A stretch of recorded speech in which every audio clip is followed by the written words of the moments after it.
భక్తి, తప్పుదారి తొక్కిన భక్తి.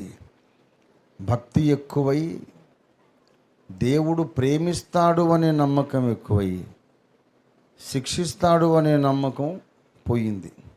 మీకు తెలుసా, యోనా తర్వాత మీకా తర్వాత నహూము గారు వచ్చారు. నహూము మొదటి అధ్యాయం మొదటి వచనం చదవండి. నీనెవెను గూర్చిన దేవోక్తి, ఎల్కోషు వాడగు నహూమున కలిగిన దర్శనమును వివరించు గ్రంథము. యెహోవా రోషము గలవాడై ప్రతీకారము చెయ్యువాడు. ఏమండి, ఇది దేని గూర్చిన దేవోక్తి? యోనా ద్వారా మాట్లాడింది కూడా నీనెవెను గూర్చి. తర్వాత నహూమును గూర్చి మాట్లాడింది కూడా, నహూము ద్వారా మాట్లాడింది కూడా నీనెవే మీదికి నాశనం రానే వచ్చింది. కానీ యోనా టైములో రాలేదు, కొద్ది సంవత్సరాల తర్వాత వచ్చింది అంతే.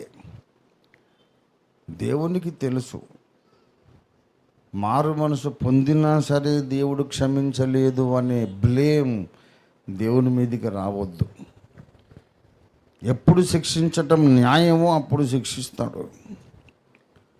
అది నీకెందుకు యోనా, చెప్పిన పని చేయాలి. కానీ కాలములు సమయములు దేవుడు తన స్వాధీనం ఉంచుకొని ఉన్నాడు.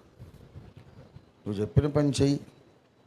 దేవుడు తన మాట వెనక్కి తీసుకుంటే తీసుకొని ఆ మాట మళ్ళీ సరైన టైంలో నెరవేరుతుంది. నువ్వు అనవసరంగా స్టీరింగ్ నీ చేతిలోకి తీసుకొని డెసిషన్ పవర్ నువ్వు తీసుకొని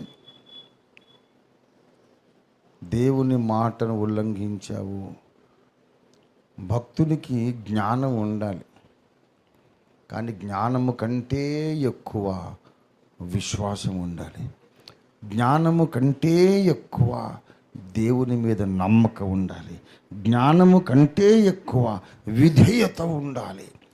విధేయత, విశ్వాసము లేని జ్ఞానము ప్రమాదకరం.